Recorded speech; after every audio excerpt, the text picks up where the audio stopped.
Welcome to Ecom Cowboy. This is D2C's daily show where we believe ads are not bad. Ignorance is expensive and the American dream is alive and well on the internet today, my friends. It is Friday, April 10th.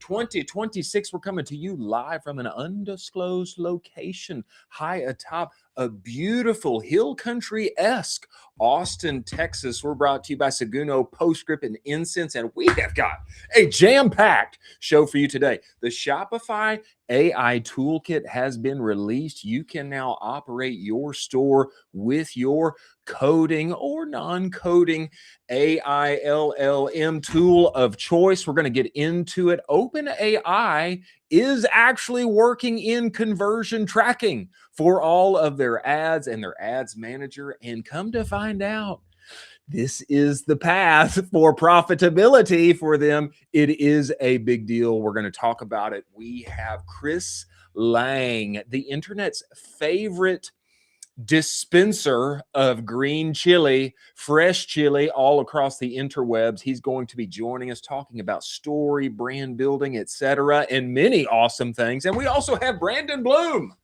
Brandon Blum, that is correct, of a new edition. He's going to be telling us all about creative and winning on the interwebs today when it comes to advertising. And as always, I am joined by my partner in crime, Colin Doherty. Colin, get in here, big boy.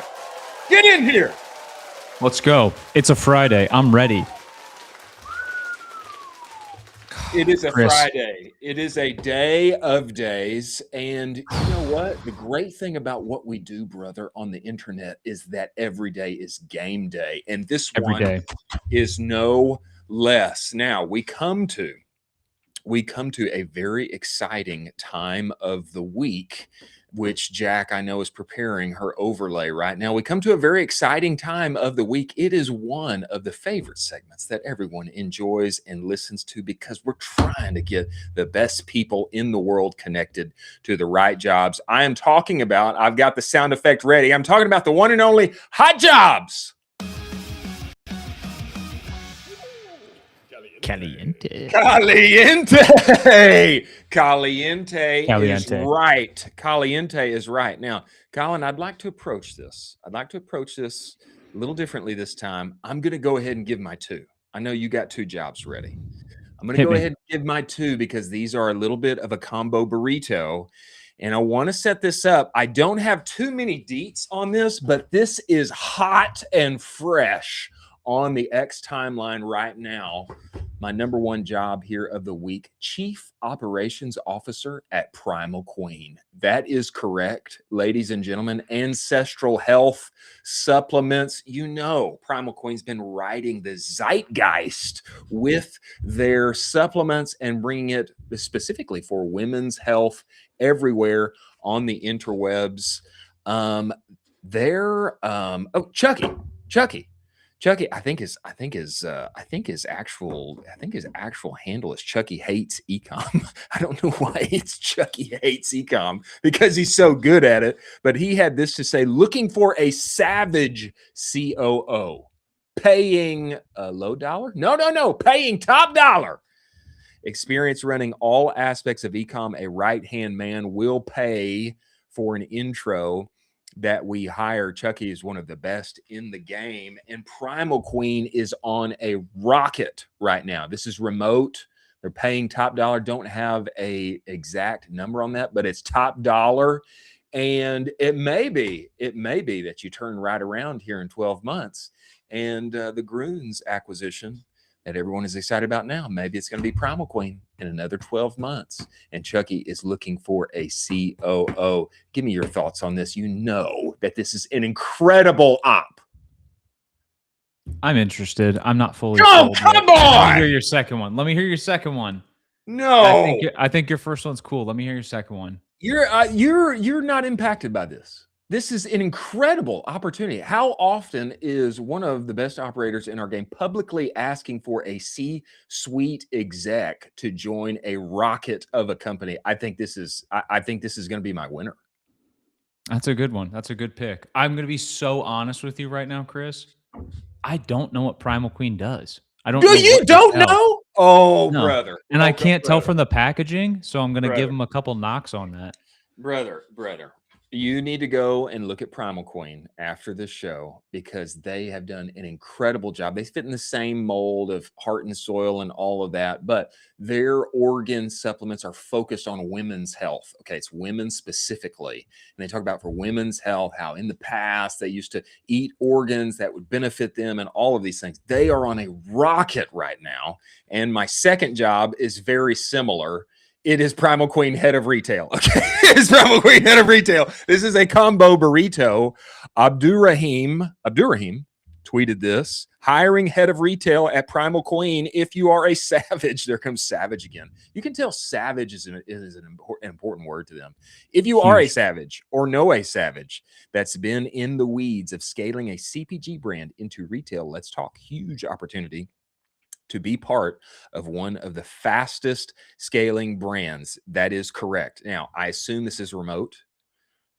It wasn't detailed here, but I assume this is remote, needs to be a savage, absolute rocket ship. And I cannot believe you don't know Primal Queen. If you knew Primal Queen before this call, before this show began, you would be, I think you'd be jumping up and down right now and pretty sure that I am going to win our competition this morning. I mean, maybe. It sounds kind of cool. I'm not fully sold though.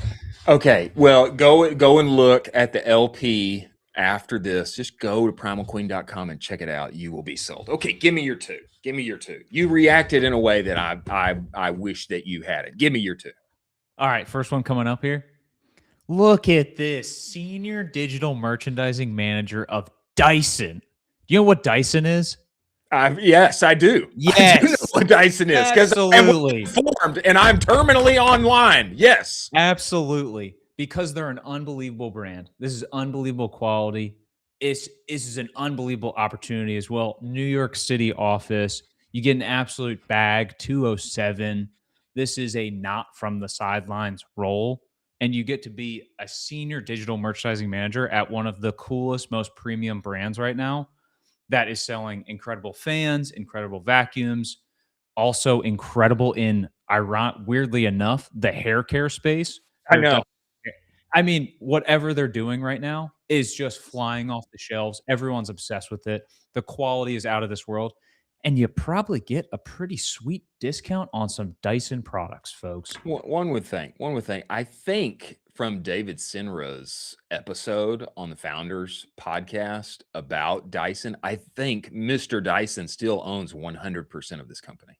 I believe He so. owns 100%. He owns 100%, and he is Incredible. known to be methodical and a bit psycho, which I love.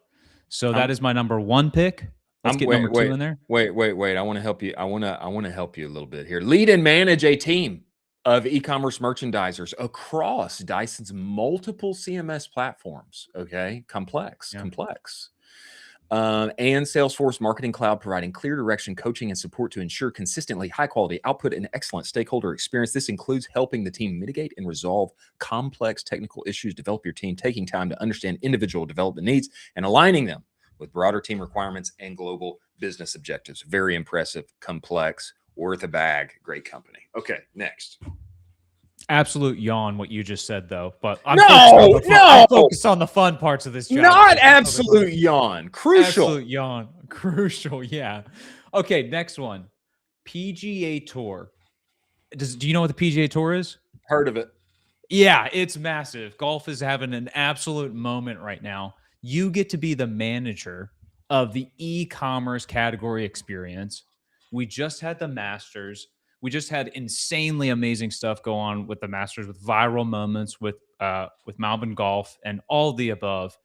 We had some crazy cool takes. We had some crazy cool stuff that went on with both the Kelsey brothers and all of the Pat McAfee's crew and all of them. Now you're delivering basically a world-class site experience for the PGA Tour. Unbelievable. Golf's having a great moment again, a renaissance, so to speak. You get to be involved with this. You get to be involved with I would argue, a staple, a staple brand that is already established. It's an amazing job title. It's an amazing opportunity. and you get a discount on some PGA Tour swag. I believe you need to be in Roswell, Georgia. It's all right. Looking for 4 to 6 years experience. I mean, I think it's only fair that we dock you because you did put in a typo here for category. I mean, I know you typed this and category is misspelled. So I think you know, we got to dock you on that. But this is a great opportunity here. The manager ecom category experience at TJ Superstore. PJ Tour Superstore is responsible for the strategy and support of online merchandising objectives for key product categories. Individual analyze, leverage sales data, customer information, competitive benchmarking to identify ops to improve the omni-channel customer shopping experience. You're going to assist management, product assortments, et cetera, et cetera. They're looking for somebody to analyze and execute. And my question is, Jack, who is getting the dub here? Okay. I have identified a D2C superstar, a darling that's on the way. I'm going for Colin's second job. Let's go. PGA Tour with the victory. Even with the typo, Jack, even with the typo. Oh, yeah. Even more so. I mean, there's a typo in there. I'm just saying. I mean, I only think it's fair to be factored into the weighting here. It's all right. Okay, whatever. The job's so good. The typo doesn't matter. Let me just ask this. Did you use AI to find your jobs? I'm asking because I think that you did.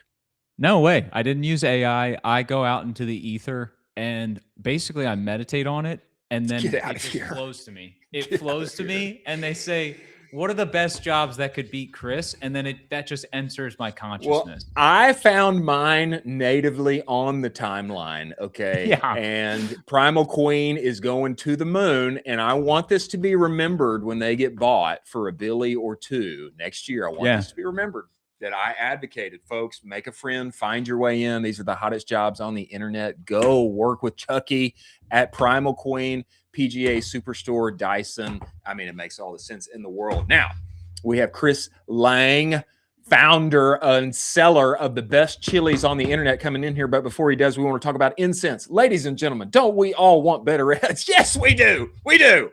And we'd love to have humans actually involved in the process. But you know, it's such a disjointed thing. You got to find the right creator, manually negotiate usage rights, et cetera. It's such a headache. That is why Insense exists. It is the all-in-one UGC and influencer marketing platform that actually makes creative scalable. Okay, vetted creator marketplace, not just you finding them, but them applying to you. Automated influencer outreach, built-in campaign management, content delivered in as little as 14 days. So much better than just finding a random TikTok and hoping that it changes the trajectory of your business. They have just released the UGC Playbook 2.0. Get it at that URL scrolling across the screen. Test drive this platform for free.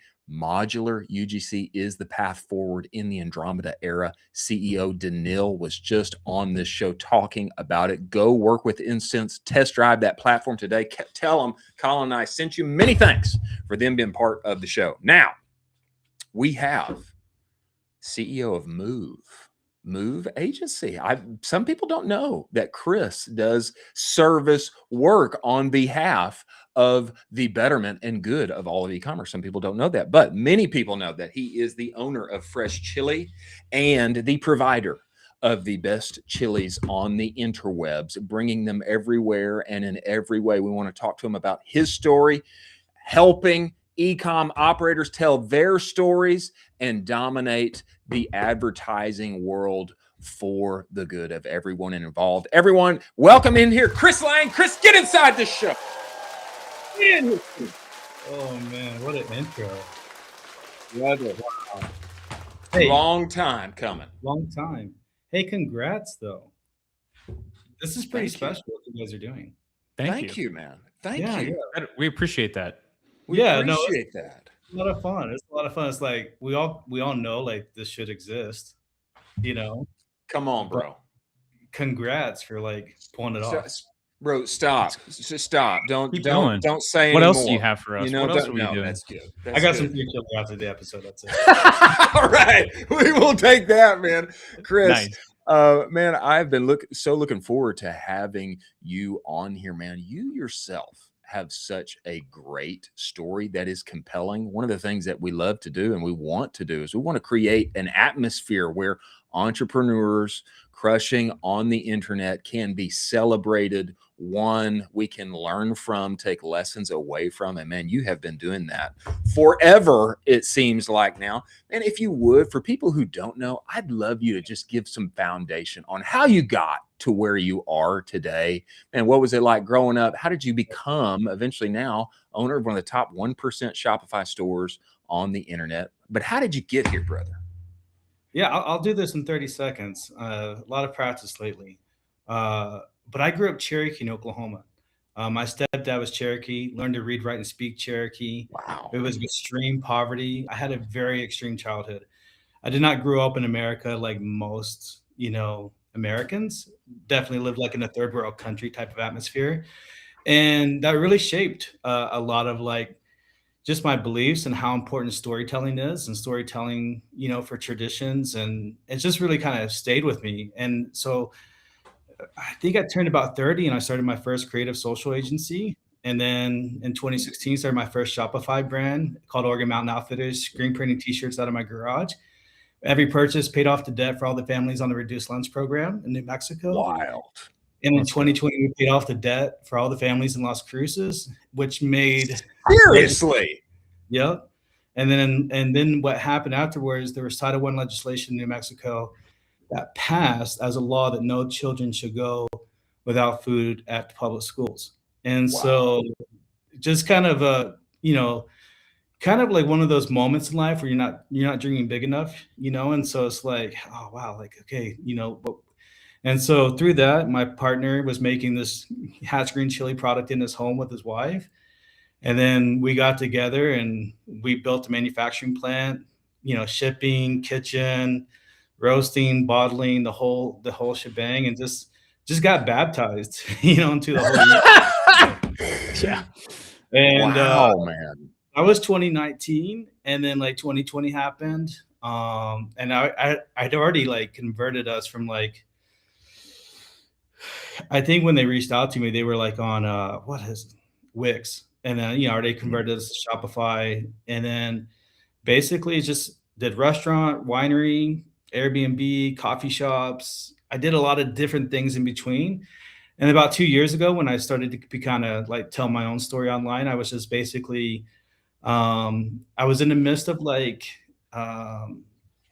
like going through what I really wanted to focus on with my life, which is just e-commerce. Like I love DTC and that's why we're here today. Like I didn't really want to I think like that scarce mentality of like saying yes to everything I did, because I had a lot of opportunities come my way. It was great. I mean, at a time, like you're designing food in the kitchen and I'm designing wine labels, and it felt like, like a rapper's dream, but it was like, it wasn't really the dream, and I just wanted to reset. And so I just started kind of going to different events, Geek Out, Commerce Roundtable. Ezra Firestone invited me to a few of his masterminds. And I just love it. Like, this is my home, this is my tribe. And so this is where I'm building, for the next, couple decades. And, I think with the emergence of AI, it's like a really fun time to be a builder right now. So I'm actually launching another Shopify store this year. Are you really? Yeah, I'm super excited. Yeah. I'm teaming up, with a well-known partner in this space. We'll make it more public in the future, but like really excited to just kind of double down on belief systems. And, it's been a good time for CPG, I'll say, this year in e-commerce. So, and I have a lot of experience in that. So we'll see where it goes. Incredible, man. That's incredible. Are you coming off the back of the Groons news? Are you launching another Greens gummy? Is that the product? Can you tell us category at all? It's a creatine sleep gummy. I'm joking. Oh. I'm joking. It's not. Hey, there's a whole lot of convergence for everything wellness gummy. There is. There really is. No. I mean, again, CPG. I know that world well, and we'll just see what it's like. So. Yeah. Nice. Man, there's something compelling to me about what you do with Hatch Green Chilies. It is a very definite West Texas thing in terms of Texas. There's almost a line. It's like you get west of Abilene And that's where everybody starts eating hatch green chilies. You know, there's something, I mean, we get a little bit here in Central Texas, but there's something powerful to me about, and you guys are actually doing the thing. I mean, it's farming, it's raising, and then it's developing, and you're bottling. And, you know, I CPG, I know that you've got a lot of success here, brother, but just categorically for me, when I think about CPG, I think so cool and so hard. That's what I think in terms of actually selling it on the internet. I mean, does that have any founding, or is it just, you know, up and to the right for everybody? You know, I agree. And you know what's interesting, you know, I mean, I know you kind of talked about the agency, but it was sort of like born out of my DMs, right? Like I wasn't really looking to start an agency, but like I literally had this guy on LinkedIn just like, dude, I have this hot sauce brand. We got a great story. He's like, can you help us? And I was like, nah, I'm not, that's not really my thing. And I was just like, but they really did have a great story. You know, it kind of was like, I kind of reluctantly said yes, you know, and we scaled it to 7 figures last year. And I was like, oh, okay, well, damn, Wow. okay. Like maybe I've just earned the reps, you know, in this space long enough to where it just feels like muscle memory, right? To, you know, so that's sort of kind of the focus, you know, it's just, but I would say this too, like, I think CPG is hard. I think it's more a finance game, you know, it's very much like a grocery store lives on like nickels and dimes, you know, when it comes to like retail, you know, in a physical location. I think CPG, like the margins are not necessarily there. And, you know, I remember when we hit our first 5 million, it just like all of a sudden, like it just really felt like a complex financial game. That I would say that we're still always, I mean, every week we're in the P&L and like, you know, trying to refine it. So it's not easy, but I would say it's a financial game, which is what I wouldn't say a lot of people's skill sets when they get into DTC. Of course. Yeah, of course not. No, this always seems to be a half artist, half scientist kind of game. You know, it's and you index toward one or the other. I definitely index toward the artiste side of things more so than I do for data, but that's why Colin is here. He's great on the data side. Colin, go ahead. Sure. Yeah. I mean, just jumping off of into a data point. I mean, you've built a massive Facebook community for them, and a lot of brands they kind of think about community as an afterthought. What did you guys do differently that kind of allowed you to amass this, I mean, really massive community on Facebook out of the gate now? Yeah, I mean, I would say this has been the basis of everything I did. Like even my first apparel brand, like it was community first. We ended up with 2, you know, physical retail locations in New Mexico. And so it was just sort of like, that's how I always start. I always start with story and community first. And I really found like DTC, you know, and then shout out Shaq and Chase Diamond and all the people, like I bought the courses, I implemented it, but like a lot of people kind of get in the space and they get into like paid ads or they get into email right away. Right. And I feel like community and social is sort of an afterthought, which is why I'm trying to champion it. But there's challenges, you know, I think everyone, when you talk about social, I think it is probably the most loaded question of what that definition looks like, you know, right now in the space. And I think we're really just trying to help people define that through like a content sort of operating system and just knowing what type. So one way to look at it is like go to your Shopify PDP. And there's so much value on there. There's reviews, there's, you know, what are your shipping, there's how to, like that is just like a landing page. Everything that you would do from a landing page, we actually take and design assets for social media and really making sure that we're hitting, because every customer that comes to your funnel, there's sort of one of those avatars, right? Like, well, I don't know about shipping, or I don't know how to use it, or you know, I don't, you know, it's like all these things. So I think that's one element. It's just overcoming the objection. I think another element that we did really well is we made our community the story.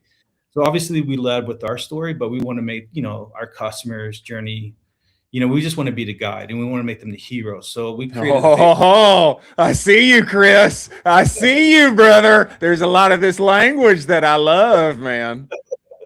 And so basically we created this Facebook group, and with this Facebook group, we do a weekly contest. We pick a weekly winner. and that recipe gets recipe of the week.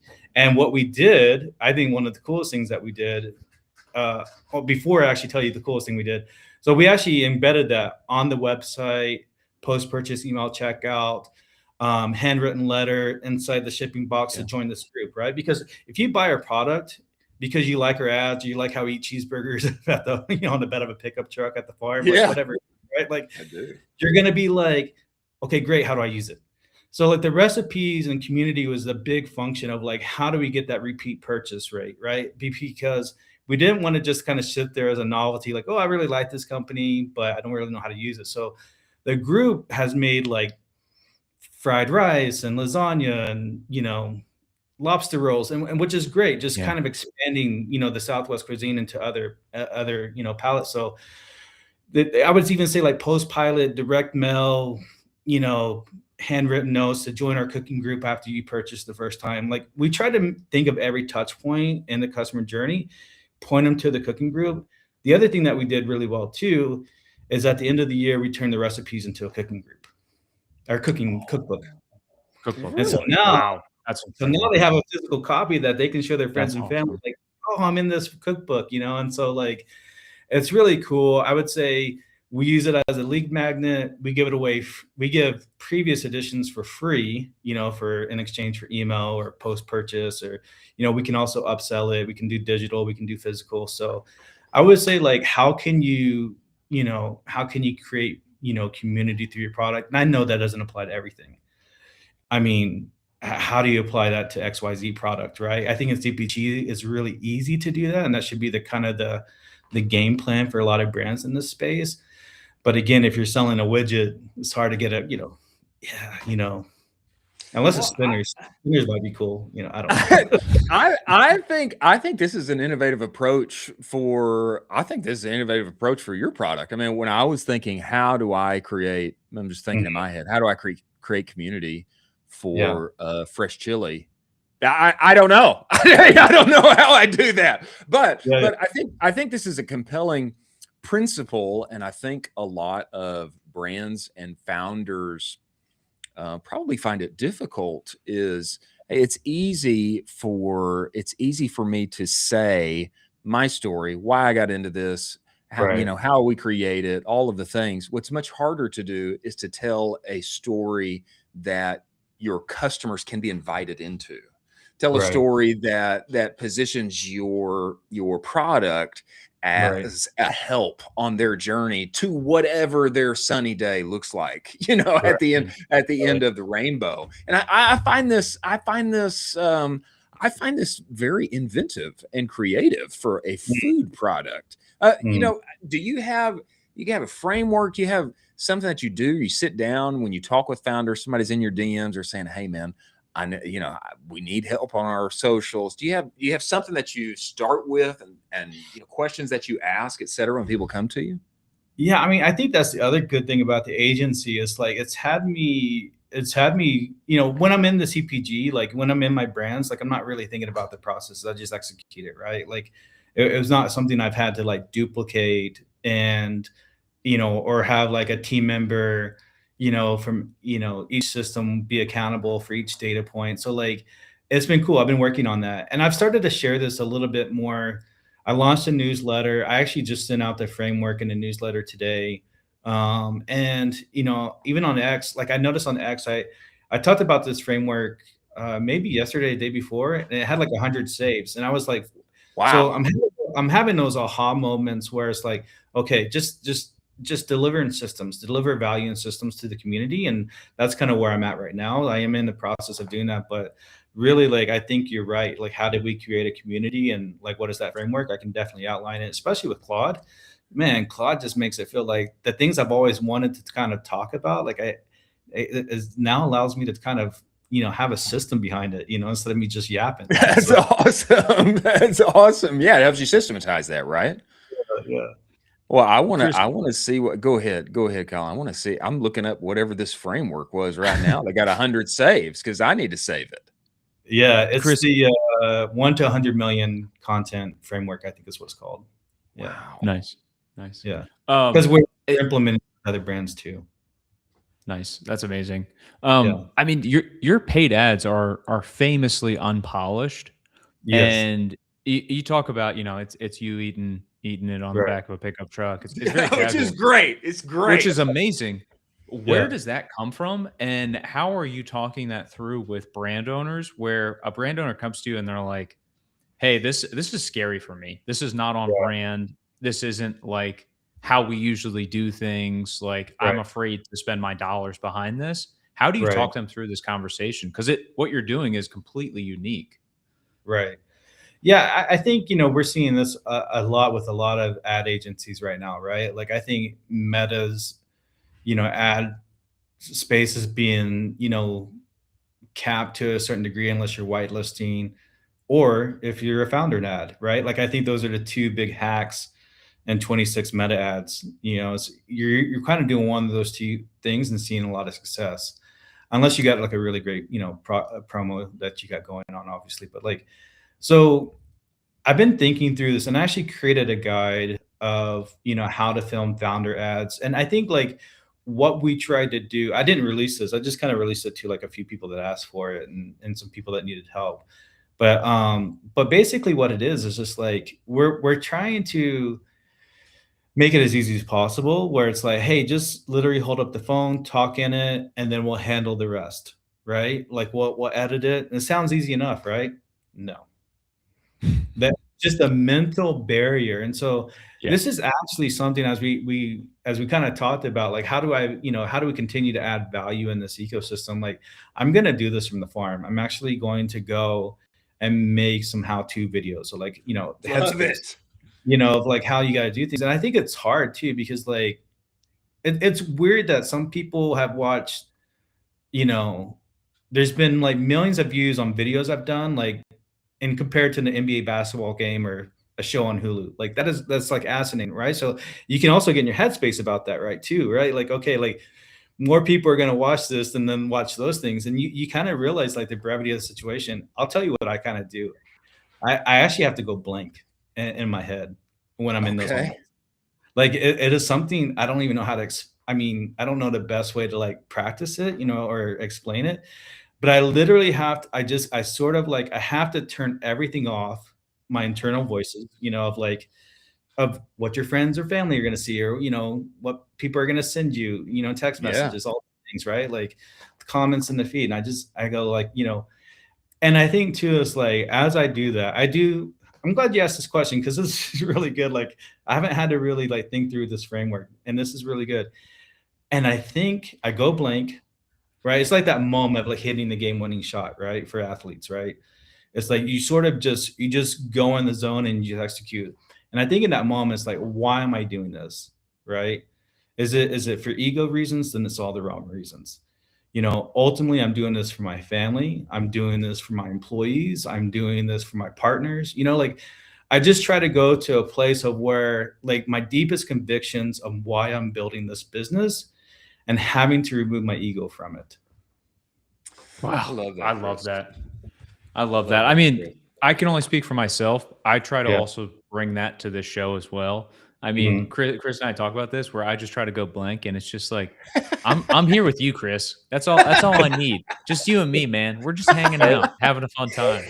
Because if Right. you overthink it doesn't work. It doesn't work. And Right. there is a I think it's helpful and needed because there is a kind of a block. There's like a mental block. There's a, Yeah. a barrier when it comes to filming oneself, being in front of the camera, etc.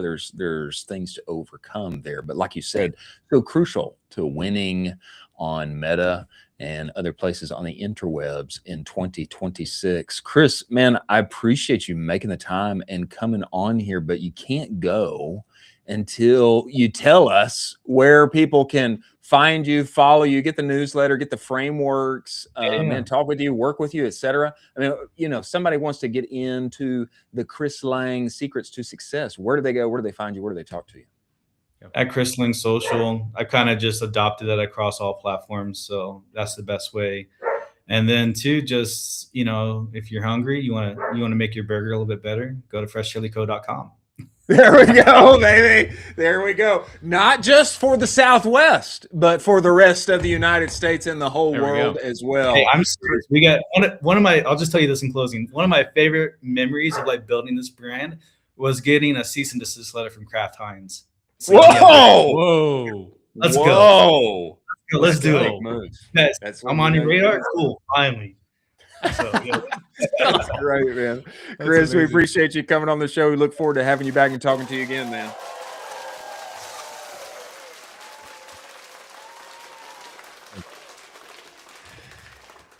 Chris, man, he is a renaissance man. The guy is like, I mean, you hear all the businesses that he's had. It's Yeah. wild. I need some chilies on my burgers ASAP.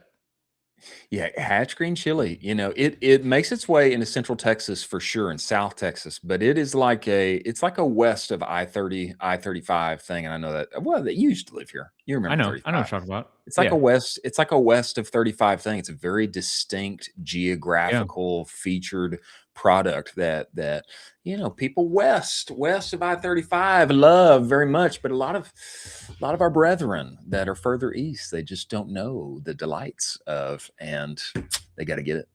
They got to get it. You got to get it. Add some spice to your life. We've got Brandon Blum of New Edition coming in here. But before he does, let's talk about Postscript, ladies and gentlemen. You know, focus is an amazing thing. Is it not? Yes, it is. It is. When you obsess over one thing and one thing only, you get outsized results. And that's what Postscript does with SMS marketing. I know. Your partner now, they do 6 or 7 things together, all, and it's convenient-ish because it's all there, but there's a reason why when people make the switch to Postscript, they see a plus 22% increase in revenue on average. I didn't see that. I saw a whole lot more. And the secret is I just did whatever they said. What they're saying right now is that there's a huge op in your text messages. When people reply and ask questions, you're leaving them on red. You're leaving them on red, or even worse, you're sending them an auto email responder, follow up with me, as customer support, this and that. If you go to the conversational report, direct-to-consumer.co/the conversational report, you're going to get all the deets on how much money is being left on the table and how you can start to have those conversations at scale with their AI shopper. Brand appropriate, knowing all the education on your product. That's right. You don't have to live on your text messages all day. Postscript and their AI shopper can do it for you. Go talk with Postscript, work with them, tell them Colin and I sent you. Many thanks for Postscript being part of the show. Now, we have a knower of ball who is coming in here. On the creative side of things, he's steeped in background. Used to work at the Atlantic. I mean, we're talking about fine arts here. We're talking about real skills, and now he is bringing it to some of the biggest and brightest brands on the internet. He hails to us from Brooklyn, NYC, and he's coming into the show here right now. Welcome to the show, Brandon Blum of New Edition. Brandon, get in here. Get in here, Brandon. What's up, guys? There he is. Let's go. There he Where is. are you guys based? Austin, Texas, baby. Right here. And Colin in just outside of Charlotte, or in Charlotte proper. Which one is it? In Charlotte proper. Jeez. I moved out to the hills. I had to get out. Too many, so many children. We had to move out. Really? We had to get further out, Brandon. Now this is our second time. This is our second time trying to get you here. I got four. Oh wow! I'm the oldest of 4, so I know what that's like. Oh yeah, brother, you do. I have 8. You do. You don't. You don't. No, I'm just messing with you guys. You Just don't. wanted to feel included. But I'm trying to get there though. I'm trying to get to really. Rate. No, I'm not. But that would be wonderful. Are you done at 4? It's 4. 4 is a lot, right? It's a healthy amount. It's a healthy amount. Yeah. And I don't know how my parents did it. Yeah. My parents went from 2 to 4. My brother and sister are twins. So the 2 to 4 jump must have been brutal. I can't even imagine. Yeah, that was a serious uptick for them. It was. For sure. But you guys made it out okay. I mean, I'm looking at you. I don't know. We'll see. Yeah, we'll see. We'll see. We'll see. But so far, so good. I don't know. But I'm excited for the invite, man. Thank you guys for having me. This is awesome. Absolutely. Love what you guys are doing. Well, we love what Thank you. you're doing, brother. And man, I Yeah. want to get some background from you. You know, brother, there's not many people in our space that have the kind of resume that you do. Just give us some foundational perspective on you and where you got here today. I mean, you're working at the Atlantic, you're doing all kinds of things, and now you're bringing the best creative on the interwebs to everybody that works for you. How'd you get here? It's been a windy path, I would say. But I started my career, like you said, in marketing at these agencies. Atlantic Media was like the first job I had in New York.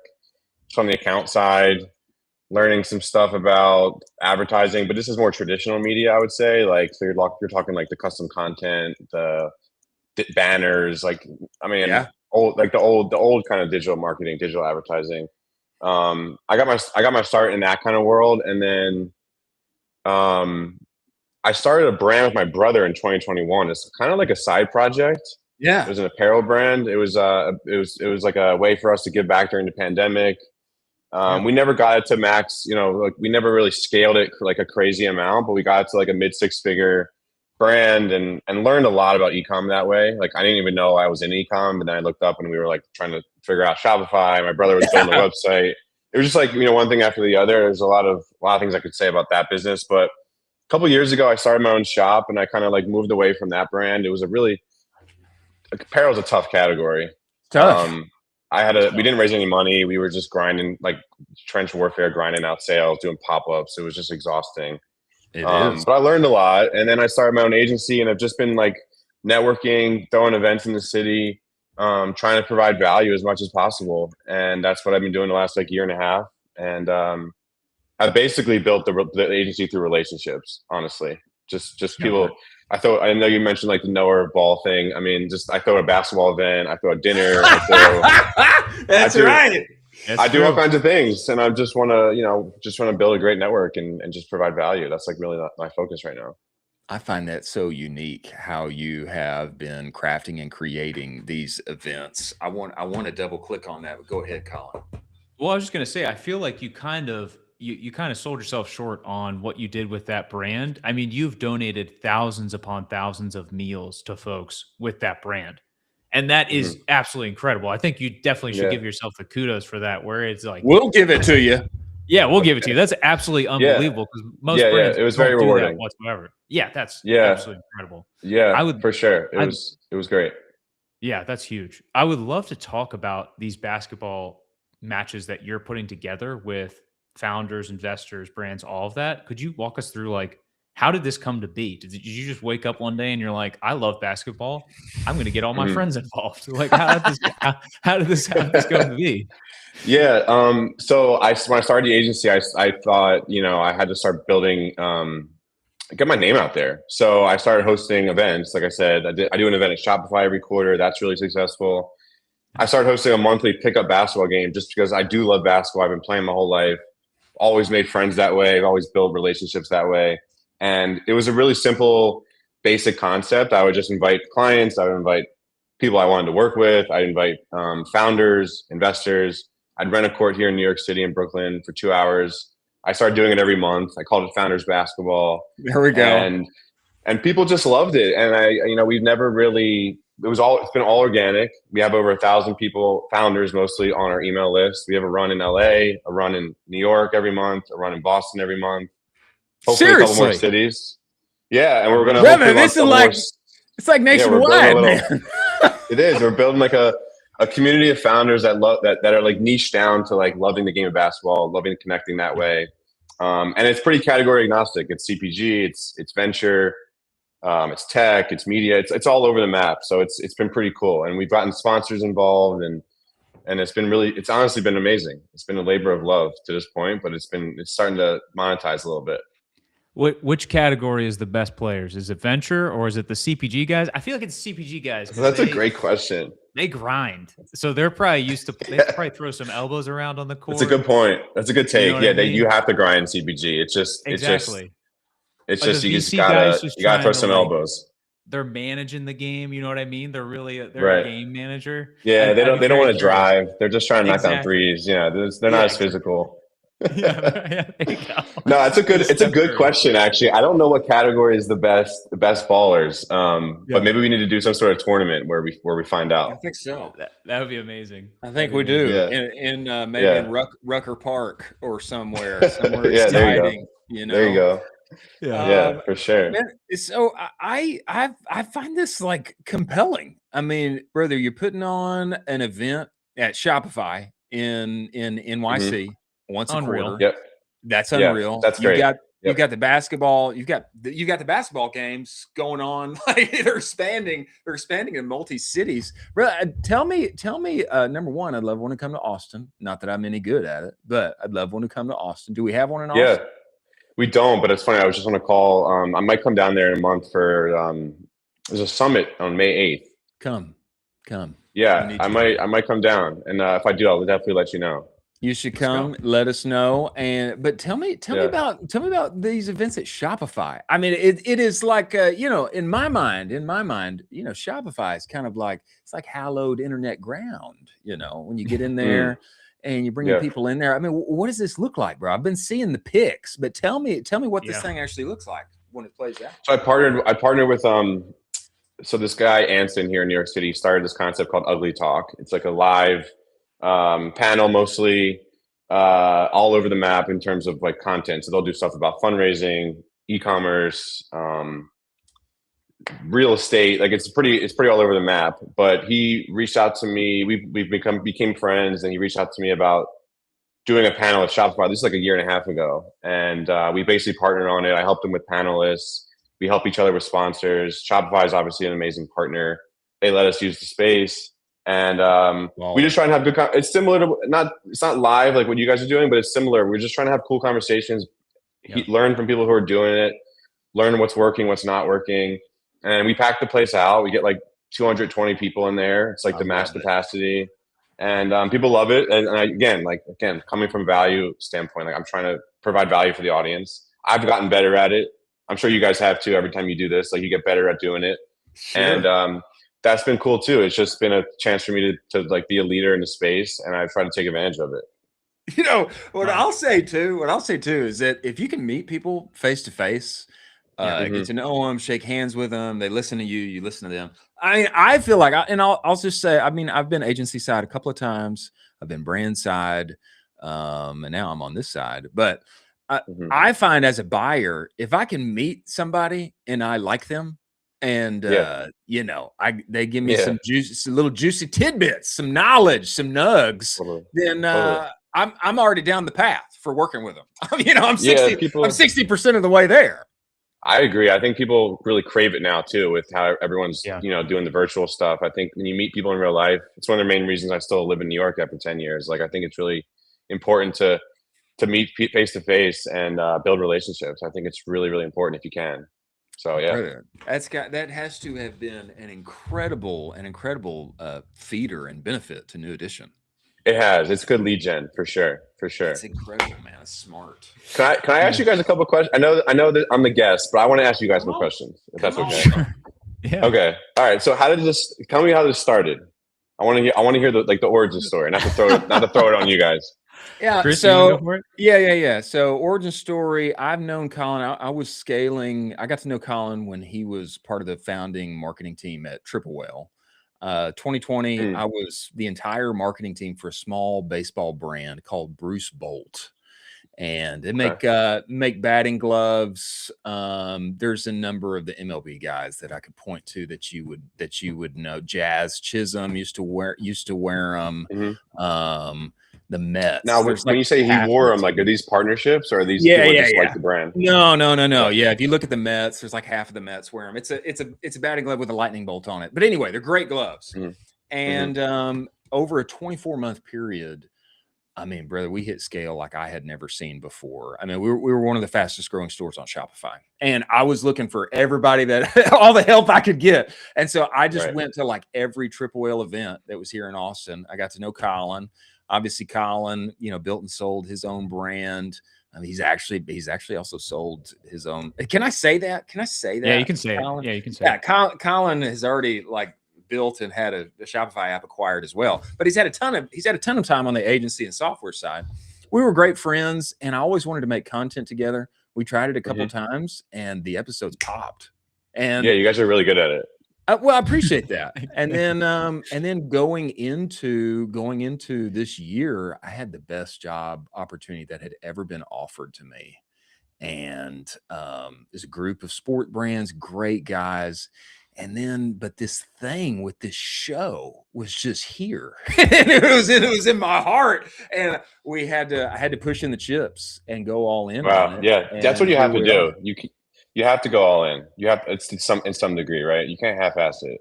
You can't. Absolutely. If you're gonna do it, you got to do it. Yeah, and you guys are doing it. Now we're here. We're we're endeavoring to be the TBPN Pat McAfee daily Right. show for e-commerce, and I love it. we're doing I the love thing. it. The live streaming thing seems to be a big thing right now. It's big. Massive. It's big. Yeah. Also on the brand side too, not just on the Right. Oh, yeah. 100%. like the brand. Yeah. We talk about this a lot on the show. Whatnot. What do you think it is?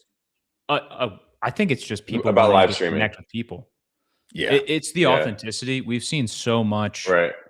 Chris calls it, the AI slopification of the internet.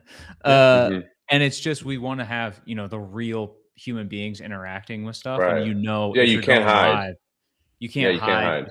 It's fully Right. authentic. You can't edit it. Yeah. You can't edit it. And so it is the truest form that a brand can push themselves in front of a consumer. And we had BattleBox on, and they turned Whatnot into their second largest channel. And Yeah. they're a massive company. They're a massive It's not company. like Wow. it's not like, oh, this is a 6-figure brand. This is a massive, massive brand that has shows So on cool. Netflix, and like they're doing all the crazy things. And they're like, yeah, Whatnot's our second channel now. And it's like, we're and are they live doing on it- Whatnot. whoa, Are they doing it every day? Yeah. yeah. They have a do it every day. They have a whole schedule. Yeah. They have creators. They Yeah. have managers. It is like a Yeah. full. It is Wow. banana sandwich. Yeah. Well, Brandon, And you guys, yeah, go ahead. you go. Well, you guys are doing this every day. Is it every weekday? Every weekday, we're here, brother. 12 Wow, p.m. that's crazy. Central, live and in living color. And you know this, Amazing. man. I am convinced, and you know this from your events, but I am convinced that everybody needs to make AI bets, adopt all the tools, workflows, increase productivity, all the things. And I think everybody needs to make anti-AI bets. Yeah. And how do you make an anti-AI bet? You get in real life. You make live content. You get as close to the consumer as possible, because as all of this proliferates and modern life continues to get more and more isolated, what we yearn for is we yearn for human presence, and we yearn for in real life experiences. And so the way to do that digitally as close as possible is to be live. Yeah. Well, I love it. I love what you guys are doing. I love how you guys have niched into like the e-com space. So it's similar to, was it TBPN there? You gotta be niche, or else you can't appeal to everybody, right? You gotta just appeal to a small, that's the same thing with brands, right? You gotta appeal to a certain type of person. Yeah. Yeah, absolutely. Exactly. I love it. Cool. I'm glad we got to connect. Brandon, tell me this before you get out of here, brother. You're making creative, and you're working with great brands. I mean, what do you see happening? What do you see happening right now that brands are struggling with, that you guys are doing on the services side to uniquely help? Because I will say, in this new era of the internet, man, Meta has been a significant struggle for everyone. Yeah. And it's not it's not 2020 anymore. It's not 2017 anymore. And what do you see happening, and how are you guys bridging the gap? It's a good question. There's a lot of different brands, a lot of different kinds of ways you can win. I would say creative is really important. So there's a lot of AI, but there's a lot of AI tools you can leverage to make really good content that's not AI. So for example, like working with UGC creators, we spend a lot of time briefing creators, and we're using Claude, and we're using all these tools, and we're using scripts that used to work or worked in the past for the same client, and just really able to churn out a lot of content that way. Almost every brand needs UGC creators. If you don't have a founder that's going to create the content, ideally you have both. But I work with brands that, founder market fit's a real thing, where like the founder doesn't look like the brand, like the target audience. And that's like an issue, because you can't pull that lever. If you can, that's amazing. I've worked with brands who can do that. And that's also great, but that doesn't mean you have to look like your audience. You can still win in other ways, and one of the ways is through creators. That's something that I think brands could do a better job of. They try and do it themselves, but then they might source the creators themselves, and then they're like not briefing them the right way, and it's a lot of work. And so that's kind of where I try to come in and provide value, is just taking that off their plate, and then just like doing things that don't scale, like handwritten notes, just like building relationships. I think is really important in the early days. Like, I mean, you can obviously. It sounds like you had a lot of success with the brand that you were the baseball glove brand, but I still think it's important to like build real relationships on the brand side too. So like working with creators that you like to work with, who love the brand, who want to post about it. It's easier to negotiate with those kinds of people. True. You find the creators that you like, and then you can build and build and build. And you don't have to go all in right away. And I don't know. It's just every brand's different. It's not the best answer, but I think just doing what works, looking at the data, seeing what works, and just keep doing that. Don't overcomplicate it. Just see what works and keep going with that. Well, in that vein, Brandon, we look forward to the next big Founders basketball game that's going to eventually come to Austin. man. I know it's going to come. The big boy tournament, and we need to make it happen and see who has the best ballers. You know, which version. Yeah, we got to find out. We got to find out. Well, guys, probably. You know what I mean? Thank you guys for reaching out. It was really cool to chat with you guys. I hope we can stay in touch. Absolutely. We will. Guys, if you're ever in New York, let me know. We will. We'll do it. All right. We'll do it. See you, Brandon. All right, guys. Later.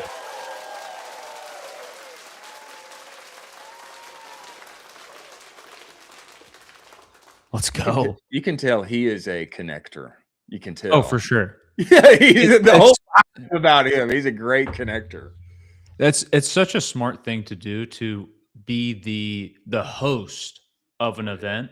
If you want to be an agency guy, I mean, that's a great note. If you're looking for pipeline, we just covered this with Foxwell, where the number one issue with all agencies is pipeline. That is a number one issue all the time. Hey, put together a really cool event. If you're the host, everybody loves you. Like that's the secret sauce right there.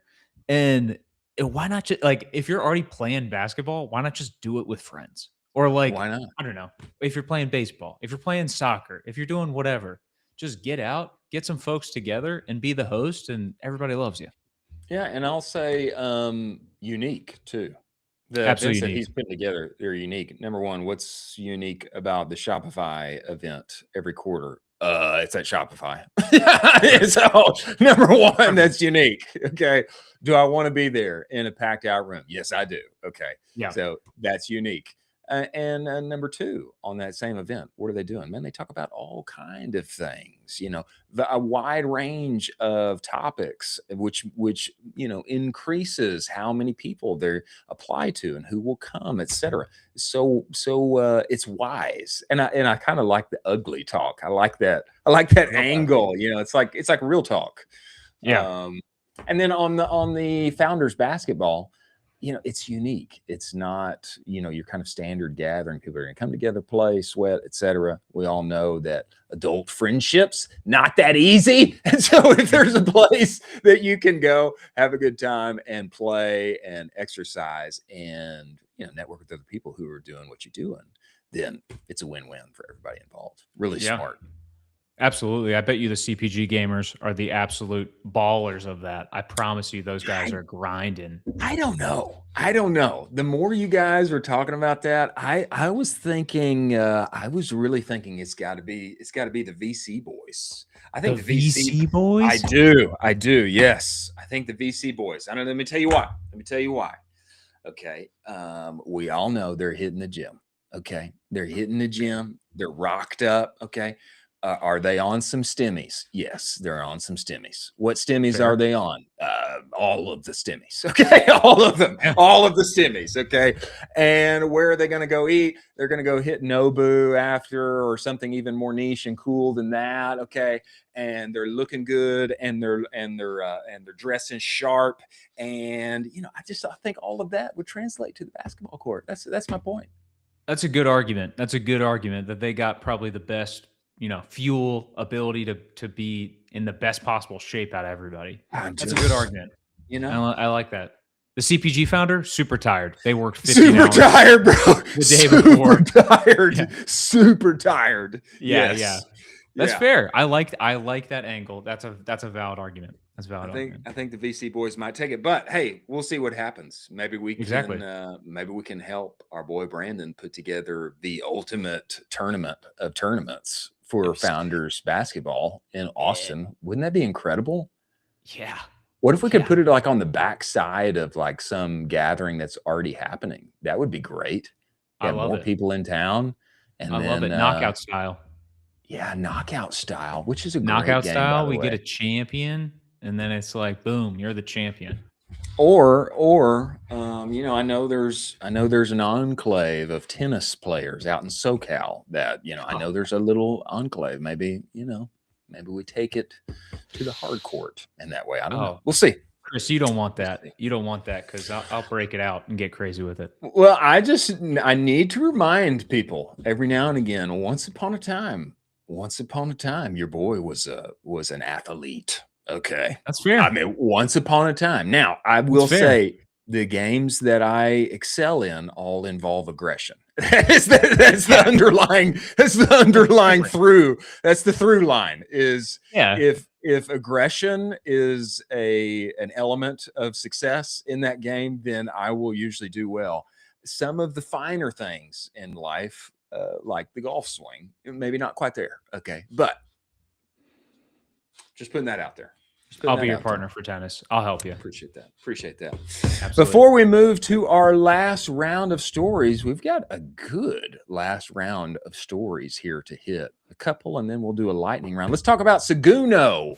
Have we talked about Seguno yet? I don't think so. Ladies and gentlemen, Seguno is the only marketing suite that lives entirely inside of Shopify. Why is that important? It means your email, your banners, your reviews, it already lives where you work and play every day. Okay. And you don't have to trust in some duct tape together data integration that's hopefully verifiably syncing your segmentation and such back and forth. Your Shopify data is your email data. Okay. This is email 3.0.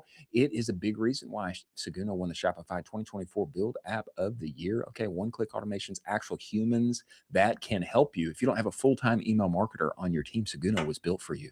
Lean teams with big aspirations. You can go get their advanced Shopify segmentation playbook. URL scrolling on the bottom of the screen right now, seguno.com/advanced-shopify-segmentation-playbook. Go pick that bad boy up. You can also test drive this platform for free, okay? If you tell them Colin I sent you, they'll give you a code, extend that free trial to 30 days. Many thanks for Seguno being part of the show. Two big stories before our lightning round here, Colin. The Shopify AI Toolkit is here. It is live. It is among us here and now. I'd like to play this video and see this thing. You can see Claude Code is up right now. It's syncing every integration that needs to be necessary. It's pulling up your apparel, your categories, all of the things, what's happening with your products. Apply a 15% discount on this protocol for this procedure, and then it's all working itself out natively inside of Claude Code. You never even had to leave your command line interface. I think people have been doing this. I know they have by this way and that for some weeks and months now, but Shopify having rolled this out, you can work with Codex, you can work in whatever you like to work in, and you can natively connect to Shopify and operate your store and all things from there. I think this is powerful, and it almost feels like too much winning. Harley. I love it. We cannot take the wins. Too much winning on our side. Your thoughts? We need a like a cracked stamp. When a team is just so cracked at shipping features, we need to have a cracked branded stamp, because this is incredible. I mean, Shopify continues to establish why they are the dominant e-commerce platform every single week in and week out. They're shipping features as quick as Claude. It's like a battle between the two companies, who's going to ship more features. It's unbelievable. They're doing all the right things. They're listening to the consumer. They're listening to the brands that are on the platform. They're listening to the merchants. You just heard Brandon. They're letting people do events inside of their spaces and endearing themselves into the community. I don't know, folks. If you're not bullish on Shopify after this, I don't know what else to tell you. I mean, it's just going to keep happening. And we're just going to sit here 6 months from now and say, We told you Shopify was going to do some more amazing stuff, and you guys didn't listen to us. Another win. Stack another win for two of the greatest Canadians of all time. Just put it on the chalkboard. You know what I mean? Just one, boom, another one, boom. Boom. Yeah. And Yeah. I'll say this, I would imagine whatever platform you're working on for your website and such, I would imagine that you can jigger it together to be able to operate out of Codex or Cloud Code or whatever it is that you like to work with. But I want to double click on your point there about how quickly and ear to the ground Shopify is, whatever the community is talking about. And they're always looking around the corner, looking around what's coming and developing based on that. Those two things together, it just allows for like these unending features being shipped, new wins being had, etc. I think this basically just enables the Superman marketer. It enables the 10x operator to come in and do natively in a quick, connected way what everyone has been thriving and talking about on the timeline now for several months. I mean, the era, the rise of the underdog, the one-man marketing team, it's real, it's now, and Shopify is just easily enabling that. They're making it a plug and play. I'll put a little note into this as well. Toby has publicly said that he is shipping the most code of his career right now in the last 6 months. It's crazy. If you're not bullish on this company and the CEO is saying he's shipping the most code of his career in the last 6 months. The CEO, it's not like he's, the first dev. He's the guy, and he is in the trenches building every single day. I don't know what else to tell you, folks. Don't know what else to tell you other than get on Shopify. That's what I can say. If you're not on Shopify, get on Shopify. Probably should. And tell your friend to get on there too. Some good news here. OpenAI, the code inside of OpenAI's ad manager suggests the company is building conversion tracking into ChatGPT. Now, we all know that was a big kind of, I would say, faux pas when the rolling of this thing out is that we can tell you impressions, we give you a CPM, etc., but we can't tell if somebody clicked on your ad or whatever. That I felt no bueno, but they are working on it. The code would suggest. Let me give you some deets here. As OpenAI expands its ad business beyond the US, opening the door to more advertisers, it may also be laying the groundwork to turn ChatGPT into a performance advertising engine. Snippets of code in its ad manager, reviewed by Adweek, points to upcoming support for click and conversion-based campaigns. Aha! Even as the product today remains limited to impression-based ads, the ads manager, internally codenamed Bazaar, Bazaar, runs on a broader ads infrastructure OpenAI calls Tapestry, the code strings reveal. It's unclear what types of conversations. In most cases, it's used for app installs or track when someone places an order for commerce, said advisor at eCommerce ad platform Quartile. He's the one who first spotted the code. OpenAI has also briefed some new advertisers, including Jellyfish, on including conversion metrics on its roadmap for ads. OpenAI is making moves to be performance driven. This is from the digital investment lead at Jellyfish. I think this is really encouraging. I mean, it's what we need. If it's ever going to work, we need conversion, click-based campaigns. We need that. Impressions only, probably not going to get it. Hopefully it becomes a advantageous buy, cost-efficient buy at some point. What I think is compelling or interesting to think about is that right now, this is piecing a couple articles together. OpenAI expects to generate 2.5 Bs per year on its ads this year. They expect to make 2.5 Bs and 100 billion by 2030. Okay, this comes from an Axios article. But to put that in perspective, even if OpenAI drives 200 billion by then, let's say they double that. Ads really takes off by 2030. They're doing 200 billion. It'll still need 207 billion in funding to stay solvent. So I think the point that I'm making here is that I think it's good that they're doing it. They need their ads manager. They need this thing to take off. They need it to work, and they need us to all be funneling our ad dollars in there for this thing to become profitable at some point, which one would hope 4 years later they could be. Maybe they don't need to be. Maybe the AI, if it is a bubble, maybe the AI bubble goes on forever, and they've got too much funding to fail, and they owe too many people money, and they'll never fail because of that. But to me, this signals they're taking it serious. They're making moves, and they need this to take off and work for as many advertisers as possible. Am I reading that correctly? Chris, a gummy bear company sold this week for over $1 billion. They did. And now we got OpenAI adding conversion tracking to their ads manager. And guess what? They dropped the minimums. You know what the minimums are now? No, what are they? They're $50,000. They dropped it from $1 million to $50,000. All They're right. adding conversion tracking. If you're not bullish on e-commerce right now, after all of this news, get bullish because we're going after it. We're going after it. This is going to be super exciting. I love new platforms. You know that I'm in the camp of diversification, and the fact that they're taking this seriously, we begroaned it so much when they first released this, and it was $1 million, and it was just going to be view through data. Yeah. It seems like they took that feedback. They listened to Ecom Cowboy. They took our feedback, and they implemented it into the next iterations of Ad Manager. They're starting to build for the serious agencies, the serious brands that are going to be spending $207 billion on the platform. They do it right, they won't have a problem with that. I would say also we're humbled. We're humbled that they listened and heard and made the changes. We're humbled. I mean, is that fair? It's what we do it for. It's what we do it for, and it's good to see that OpenAI. They're just like us. You know what I mean? Just like us. They're people too. You know what I mean? Yeah, they're people too. Let's go, Sam. Let's go, Sam. Come on. Yeah. Wow.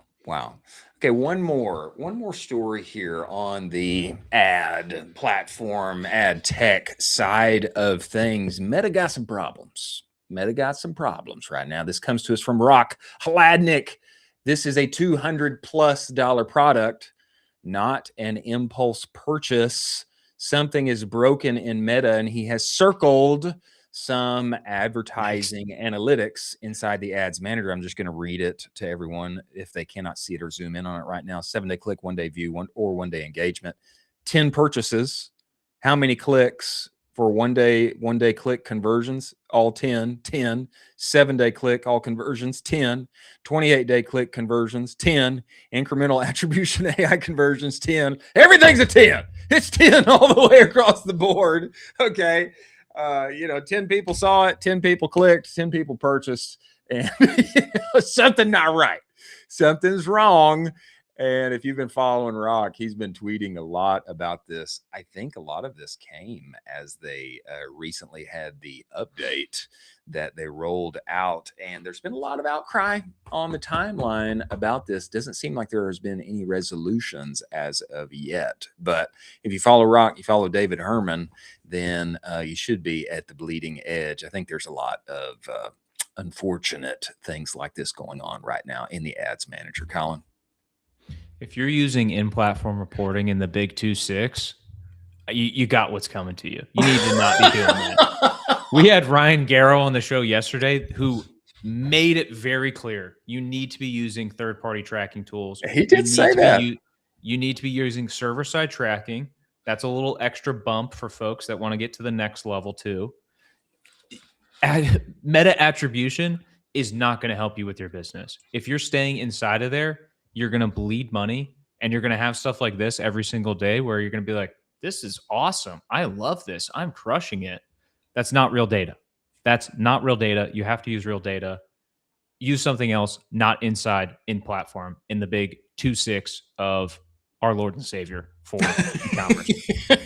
Well, I think the question though comes like, this is what Meta says is happening. No. And I've got reporting that says otherwise in other places. but I got to make decisions inside of Meta based on what it is saying. I mean, Meta says this is successful. Meta says this is not successful. And maybe I look outside and it's telling me something else, but it might be informing me in a way that doesn't read correctly to Meta. I got to drive the road that I got, and this is what they're telling me is working or not. That's the question that I have. That's the question that I have on more data. To me, more is more is better. But I gotta make decisions ultimately in platform based on what it's telling me. I would ask the question. Grun's just sold for $1.25 billion. Do you think they used Meta in platform? I think it was part of their mix, assuredly. It's at least part of their decision-making process. Do you think they trusted? Do you think they trusted in platform data as the primary source of truth?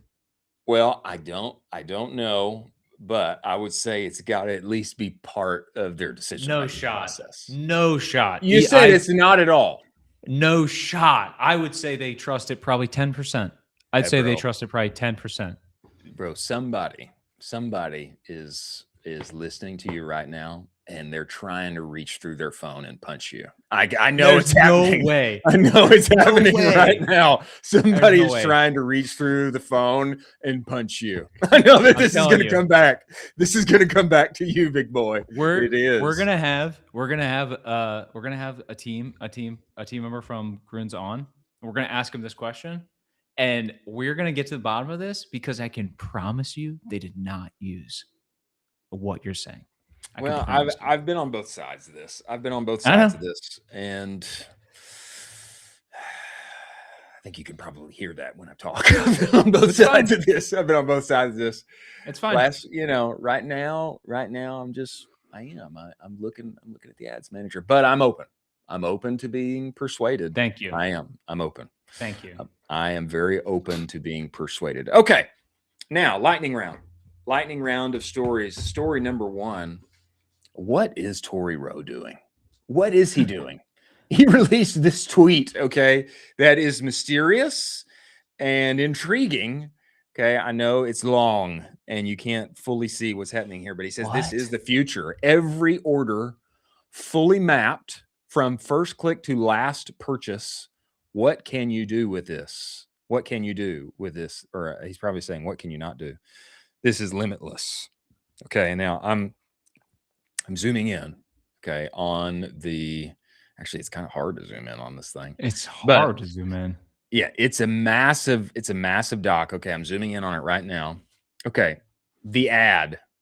He's got what platform it was seen, the angle, the format, UGC 30 seconds, angle was back pain, hook, does your back hurt every morning, headline, stop waking up in pain, which creator it was, what the CTA was, and he's got the click, got the UTMs attached to that, how long they spent on the site, what was their exit, did they not purchase, was there a brown abandonment trigger? They've got inferred demographics, age bracket, gender, email capture, they got what abandonment emails or SMSs they received. Then they did get across the finish line. Okay, what was the purchase? How much was it for? Did they use a discount?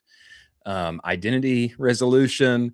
Okay, LTVs, outcomes. All of this is in here. I don't know where you got this. I don't know. That is the point. It's like, where is this?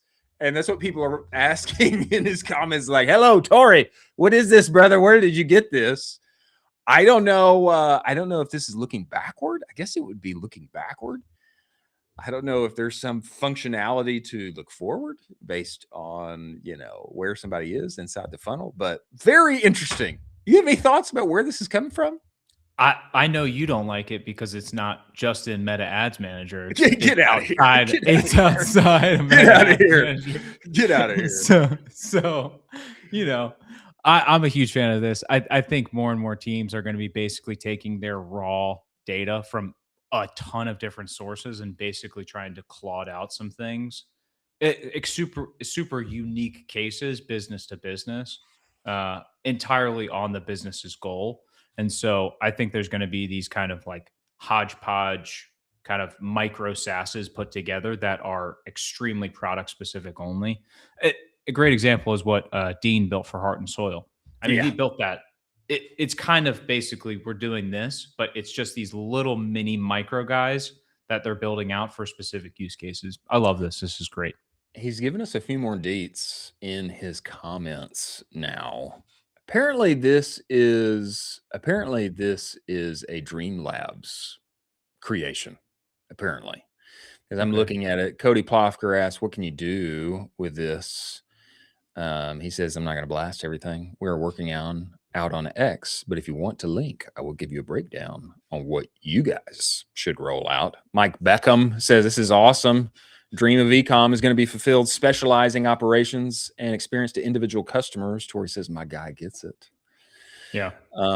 People asking, is this true? How do you track that? And he says, I'm not going to tell you exactly, but we are able to pull full data from every touch point and run identity resolution through the full thing, mapping it back.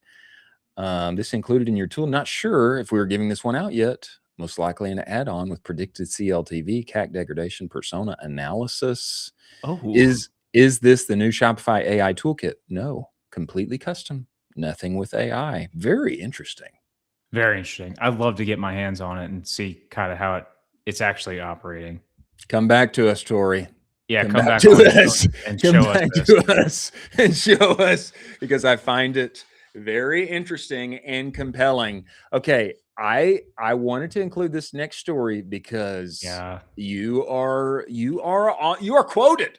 You have been recorded saying that mythos or mythos, however one is to pronounce it, was S-tier marketing and maybe no Terminator 2 to be had.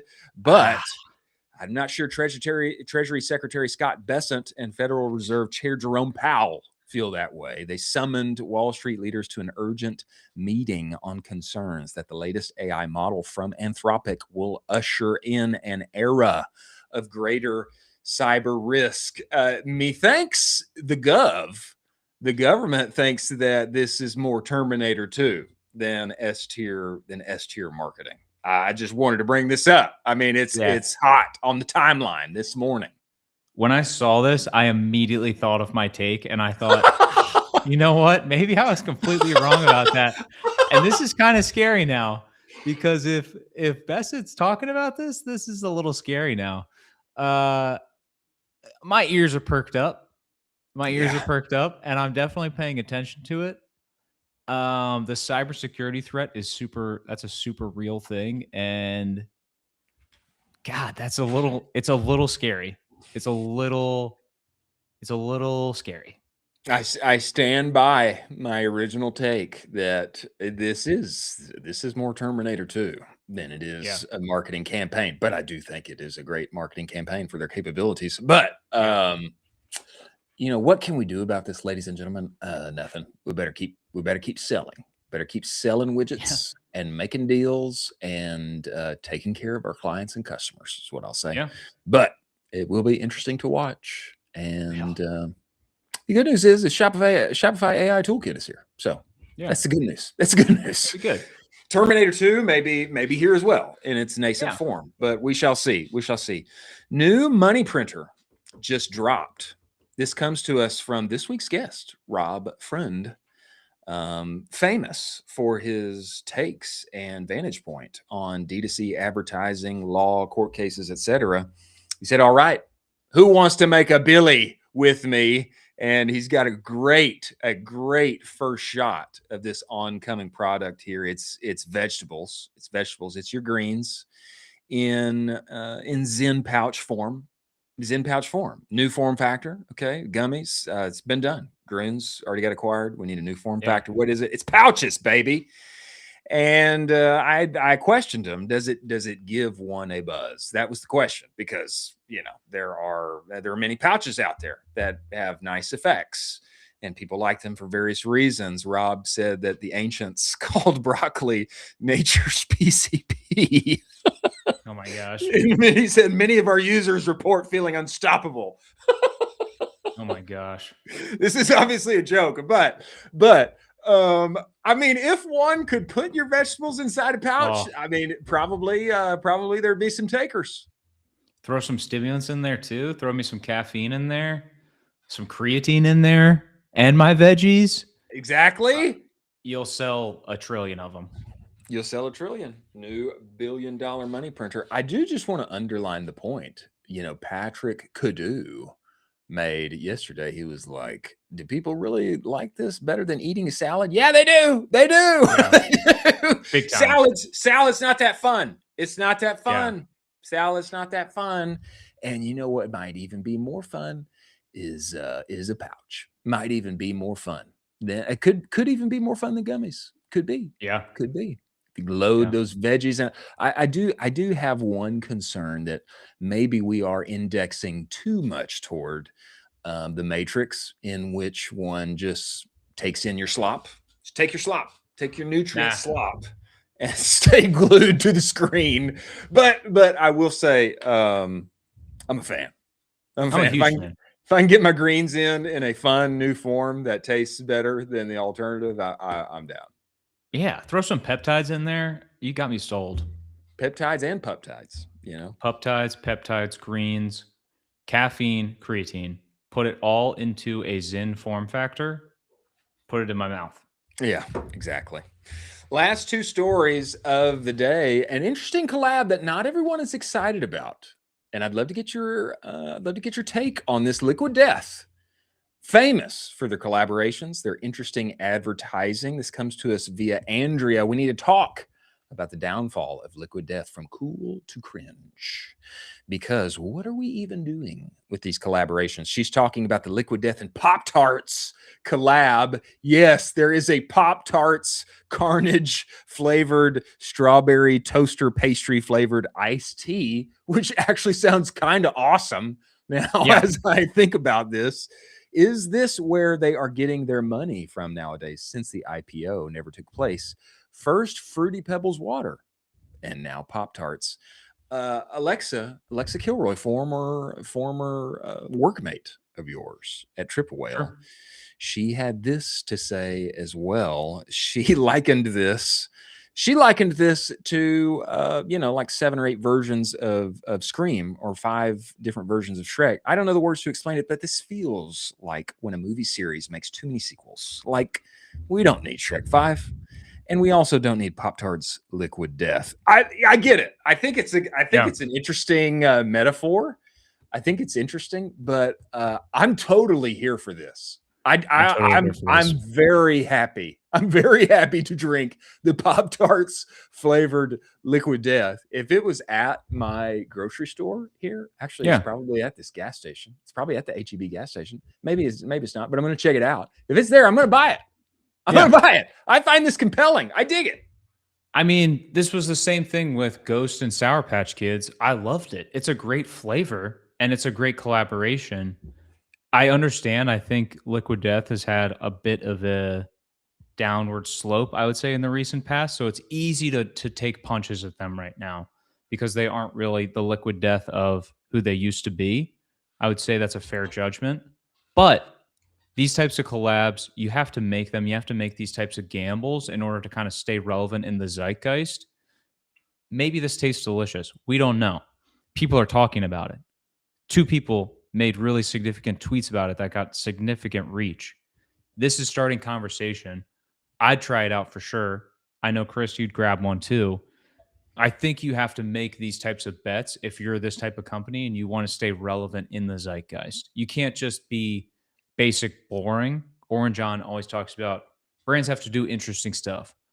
Being a Liquid Death Pop-Tart drink, that's kind of interesting. It's kind of interesting. Yeah. So it's kind of interesting. I understand the sentiment that it's a bit like, what are they doing? Yeah. But you have to make these bets. You have to. I get their points, and I think there's credence to them. I really do. But at the same time, this is like kind of how Liquid Death like made their way, is like really strange collaborations. Yeah. Maybe these 2 are a little too out of pocket. I don't know. But this is like their shtick, is like doing wild things. Yeah. Media that really stands out, getting outsized CPM performance because they're doing wild things and interesting things. I mean, I don't think they're going to go away from it. I think they're going to keep doing what has been what has worked for them. And maybe there's a kind of a tiredness that, that we're getting now. It's like, yeah, it's kind of been done. Like, you're like always doing this shtick. I don't know that they can go away with it. I mean, I think this is part of the trap of being so popular and doing such wild things, is that you have to keep upping the ante. It's like Mr. Beast. Like, what does Mr. Beast do next? Like, he's got to keep beasting. He's got to keep like going wilder and doing even bigger challenges. It's kind of like the nature of the beast. I will also say, there are some lovers of Shrek 5. There are some lovers of Shrek 5 and Scream 8. I think Scream 8 is coming out very soon, or Scream 7. Yeah. Sydney is back. She's getting chased by Ghostface again. And I'm kind of like, really?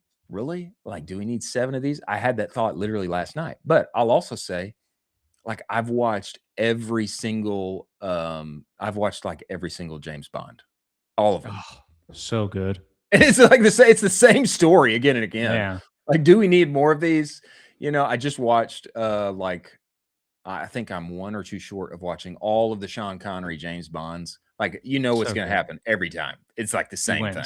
Yeah. He gets the girl. He gets multiple, however many girls there are. He gets all of them, and he wins and saves the day against an absurd villain. And he looks cool. And he looks so cool doing it. And he looks cool. And you know what? Like, I watched all of them. It's like whatever.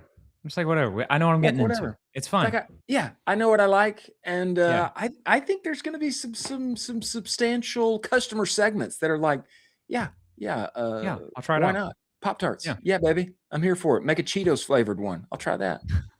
Hey, give me a Wingstop collab. I'll try that. It.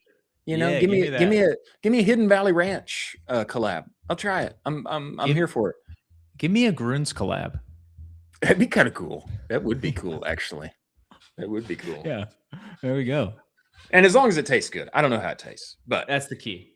I do think they have some compelling points, but I think this is only going to continue. And I think Liquid Death kind of has to. This is their thing. Yeah. 100%. It's their shtick. Last story of the day. This is the AI slop that we all want and are here for. It is people skating, not on skateboards, but on dogs. Why don't you play this for us, Jack? Let's just enjoy. Yeah. Volume down. Volume down. Okay, volume off. Volume off. Volume off. I mean, look at this. They are riding on the backs of bulldogs and border collies and dachshunds and yes, corgi kickflip. Yes, corgi kickflip. A husky 360. I think this is the kind of AI slop that we all can appreciate. I love this. This is so good. This is the best kind of AI slop. And the data centers are worth that investment. Well, many thanks to Chris Lang for joining us. I think everybody needs to go get his playbooks and templates for telling stories. And apparently the guy, I'm just now discovering, he brought up that article. I'm just now discovering, man, he is really starting to systematize everything that's inside his brain that he has done for Fresh Chili, and he's been doing for his clients at Move. And need to double click on that. Many thanks for Brandon Blum coming on here and talking about his unique events and what he has put on and the underlying principles at play that I think make that work, especially in 2026 as we enter the AI era. Many thanks to Seguno, Postscript, and Insense for making this show possible. Colin, we'll give you the last word. Any parting shots before we head off into the weekend? You can just do things, folks. If you have an idea, don't sit on it. You can just do things. You can just do things, and one thing that you should do is go work for Primal Queen, which should have been the hot job of the week. COO at Primal Queen. Come on, there's not I don't think there's a hotter job. But anyway, we live to fight another day. Producer Jack thought otherwise. Thanks for joining us. We're going to be putting out content all throughout the weekend for some excellent weekend watches. Touch some grass. Have a good time. We will see you back on Monday. Thanks for joining us.